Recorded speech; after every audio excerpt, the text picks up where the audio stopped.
The next song is called Missing Limbs. Ooh, an acoustic. Okay.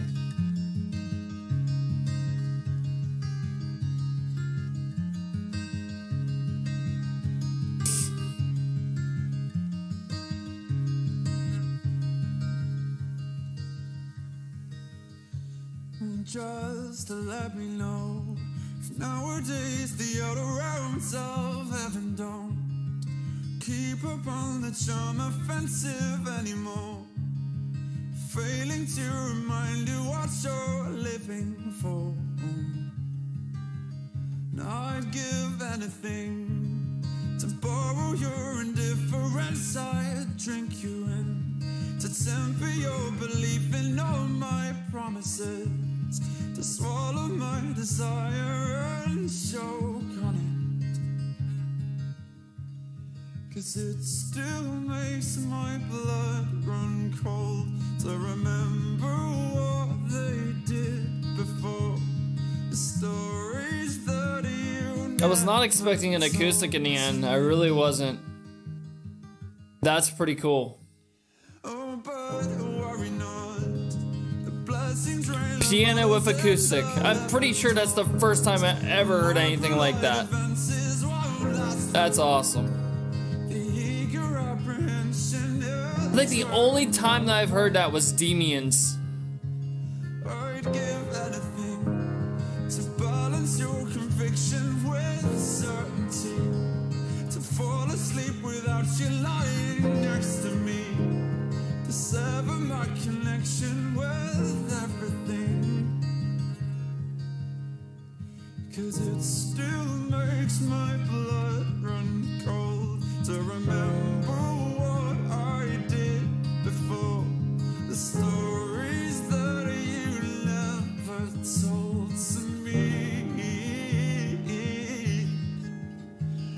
and it still makes my blood run thin to remember what you are to him, and I live like I've got missing limbs for you.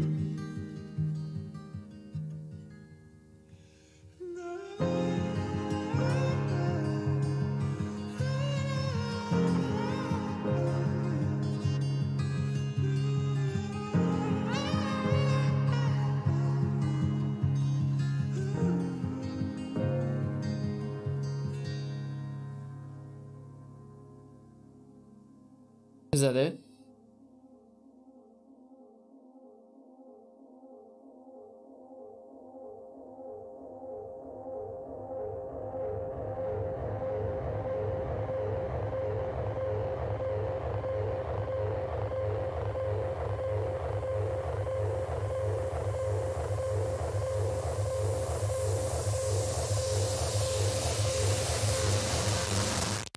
That is it. That is the whole album of This Place Will Become Your Tomb. Wow. To be honest, that was a really, really good album. I was really surprised on how good that was, to be honest. Usually the band's sophomore album is always probably one of their worst. But I have to say that there's some songs on there that I really, really liked. And that brings me to my next point. What were my 3 favorite songs on this album? That's a hard question for me, man. So, number three, I freaking loved Hypnosis. Hypnosis is a really good song. I feel like it deserves a lot more credit than what it's probably gonna get. But I feel that that's a very, very, very gem in the rough song. I just loved how it just pulled you in with the slow melody, and then at the end it just destroyed you with the breakdowns, and just, it was just a fantastic song.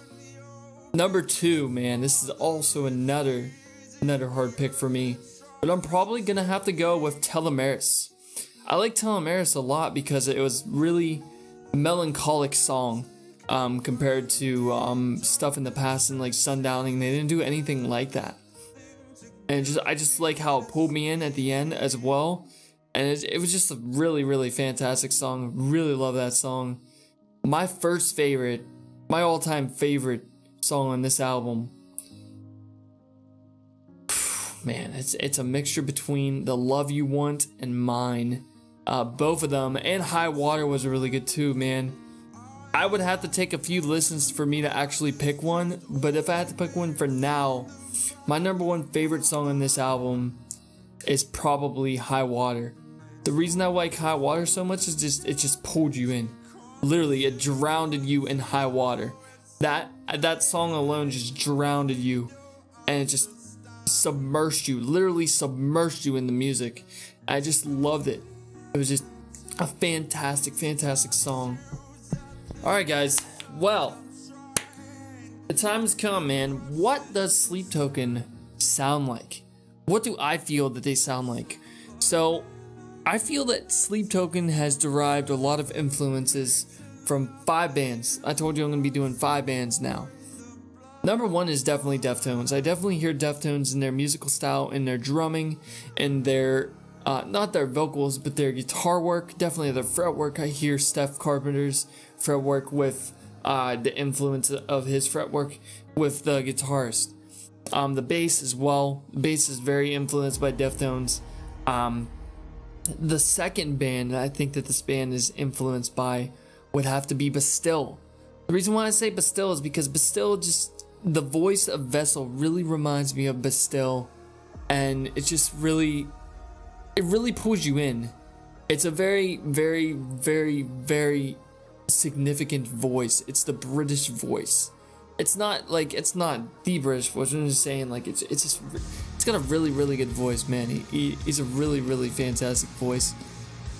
If I had to label another band that I think that this band derived influences from, it's Fight Star. The reason why I say Fight Star is because Fight Star did a lot of stuff with Imogen Heap. They did a cover of Hide and Seek by Imogen Heap, and I feel that Fall For Me was also influenced by that as well, with the doubling on the vocals and the major, I think it sounded like a major scale with the synths and everything. I'm not sure how they did that, but it was really good, man. Really fucking good. The genre, oh, sorry, I got 2 more bands. So I feel that, I'm just gonna say it right now, man. I feel that 9 Inch Nails was also another influence for this band, because the piano just really derives from Trent Reznor's and Atticus Ross's style. They're just really, I think they're definitely influenced by 9 Inch Nails for sure. I don't know why I didn't wear my 9 Inch Nails hat, but it's whatever. The fifth and final band I think that they are influenced by, and I'm probably gonna get a lot of hate for this, but I feel that this band is also influenced by Ed Sheeran. I feel that Ed Sheeran is also an influence for Sleep Token, because it's just the melodies that Vessel brings just really remind me of Ed Sheeran, some of his songs and everything. And it's just a mixture of hip hop, a mixture of pop with gent and metal. It's just, it's unheard of. It's unheard of until this band came to be. We're gonna get into the genre. What do I think the genre of Sleep Token is? It's a hard question, man. I feel that Sleep Token is its own genre. But if I had to put them into multi-genres, I would have to label them as gent, ambient, melancholic, pop, and classical. I would have to label them as that. It's very, very straightforward, but it is what it is. That's what I feel that Sleep Token sounds like. My rating for this album. So this album's good. It's gonna require me to take a few more listens to it for me to give it a proper rating. But if we have to just go with a rating, as for today, a first listen, I'm gonna have to give This Place Will Be Your Tomb a 9 out of 10. The reason why I'm not giving it a full 10 out of 10 is because there was 2 songs on here that really didn't pull me in. One was Distraction, and the other was Descending. Perhaps it's going to take more listens for me to get into these songs, but I really did not care for them at all. They were okay, but they weren't like really good. So I don't know. But anyways, yeah, that is my full album review for This Place Will Become Your Tomb. Overall, it was a really good album. It did not beat Sundowning. Definitely did not beat Sundowning. I feel that this band has fallen to the curse of the sophomore album. I hope not. I hope that it will grow on me. But until next time, guys, we'll see you at the next album review, which will be Slipknot, Iowa. Thank you for building the empire.